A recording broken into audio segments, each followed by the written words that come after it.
Kita ketemu lagi di Renungan Sebutir Debu. Kali ini saya ingin mengajak Bapak Ibu dan teman-teman untuk membahas tentang AI. AI dalam kehidupan umat Tuhan. Ya, AI itu adalah kecerdasan buatan manusia. Dimana kita mau nanya apa juga sekarang bisa. Kenapa AI ini diciptakan oleh orang-orang yang dipakai oleh antikristus?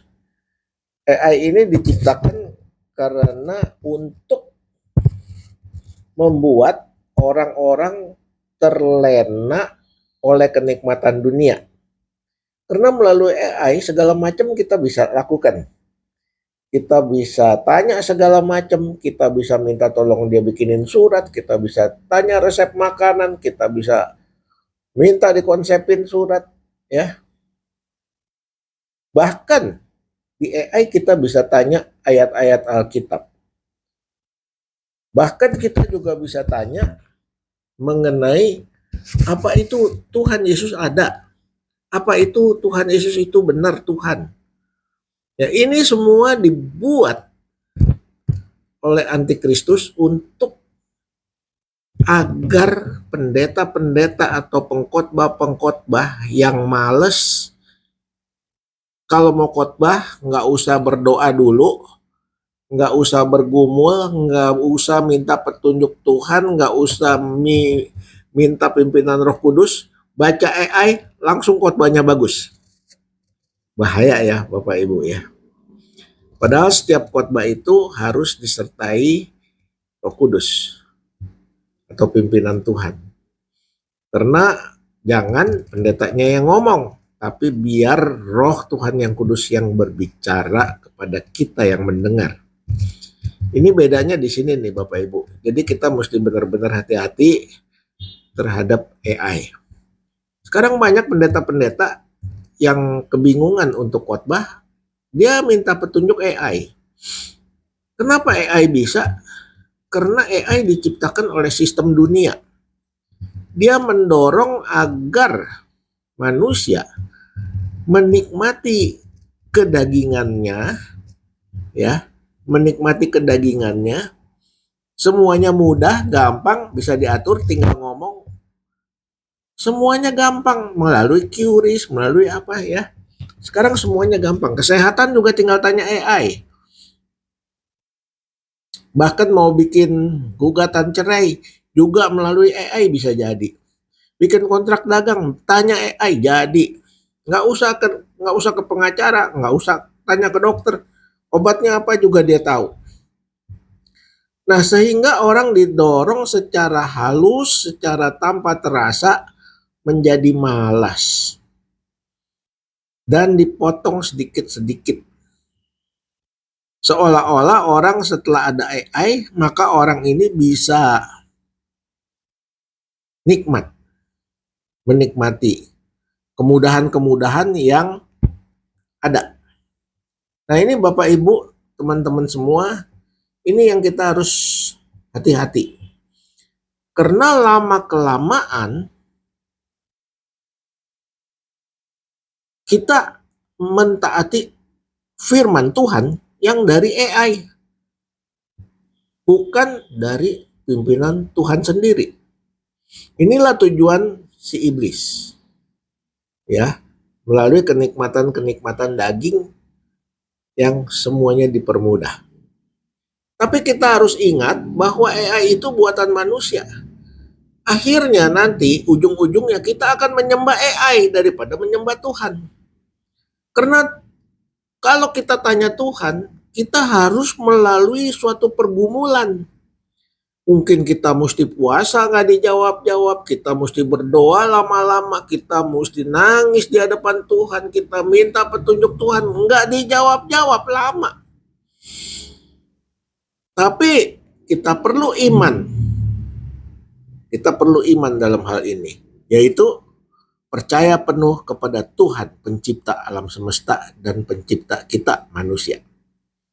Nah, kalau kita tidak beriman, Kata Tuhan apa? Nah, ini yang kita mesti tahu ya. Dari Ibrani pasal 11 ayat 6. Ibrani pasal 11 ayat 6 saya bacakan ya, Bapak Ibu. Tetapi tanpa iman tidak mungkin orang berkenan kepada Allah. Sebab barang siapa berpaling kepada Allah, kalau kita berpaling atau mengakui Allah sebagai Allah, ia harus percaya Allah itu ada dan bahwa Allah itu memberi upah kepada orang yang sungguh-sungguh mencari Dia. Ya. Tanpa iman tidak mungkin orang berkenan kepada Allah. Ya. Orang harus percaya bahwa Allah ada melalui iman dan bahwa Allah memberi upah kepada orang yang sungguh-sungguh mencari Dia. Ya. Nah, inilah yang penting untuk kita taati. Beriman, percaya, baru Tuhan berkenan. Tanpa iman, tanpa kepercayaan, Tuhan tidak mungkin berkenan. Nah, saya sambungin dalam Yakobus ya.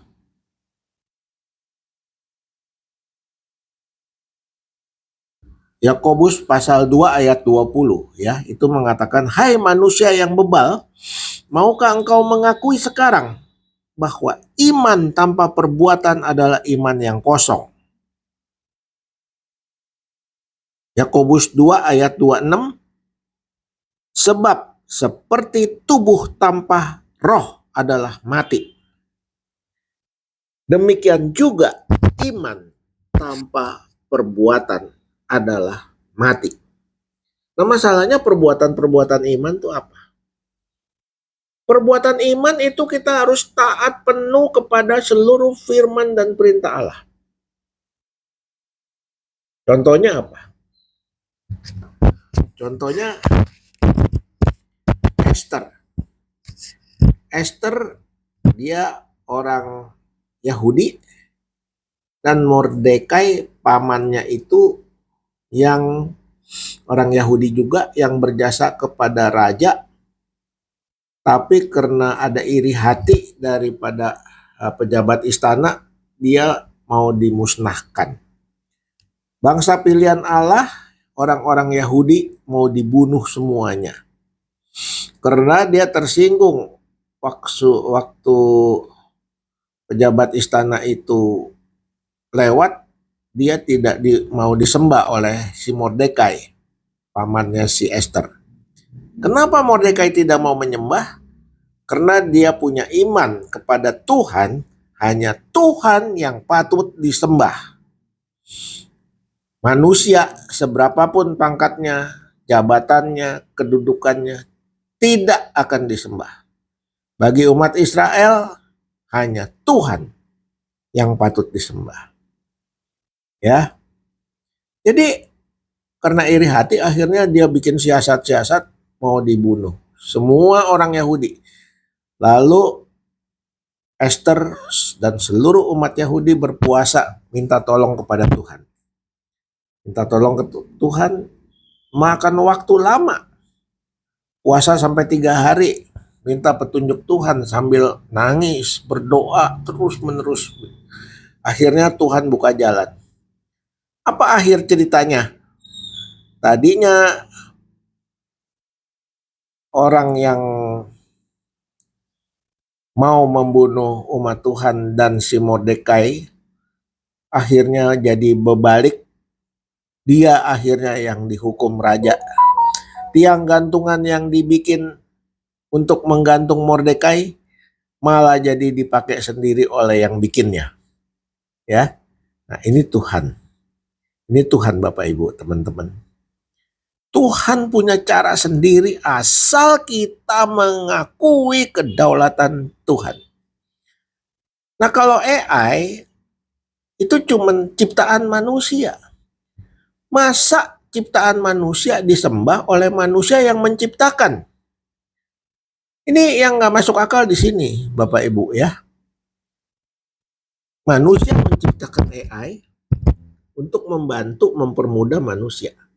Setelah itu manusia tidak lagi tunduk pada penciptanya, yaitu Allah atau Tuhan sendiri, tapi tunduk pada AI, nurut pada AI, taat kepada AI, ketentuan-ketentuan yang diatur oleh AI itu yang diikutin.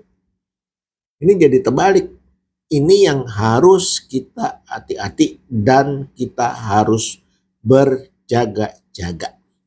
Jangan sampai kita ditipu oleh kenikmatan dunia, kenikmatan daging, kemudahan-kemudahan yang diberikan dunia. Akhirnya kita jadi tidak mau percaya kepada Tuhan, kita tidak mau taat kepada seluruh firman. Ini yang terjadi pada anak-anak remaja di seluruh dunia sekarang ini. Yang kita sebut adalah generasi C, Gen Z. Ya. Nah, nanti pada kesempatan selanjutnya saya akan bahas generasi Gen Z ini dengan iman kekristenan. Nah, sampai di sini dulu Bapak Ibu, teman-teman semua. Jadi jangan kita boleh pakai AI, tapi bukan jadi kita lama-lama jadi tergantung, tapi kita harus tetap percaya kepada Tuhan pencipta kita. Bukan kita percaya kepada ciptaan kita. Ini intinya. Percaya kepada pencipta kita.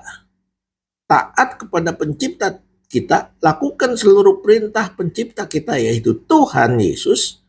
Bukan taat kepada AI.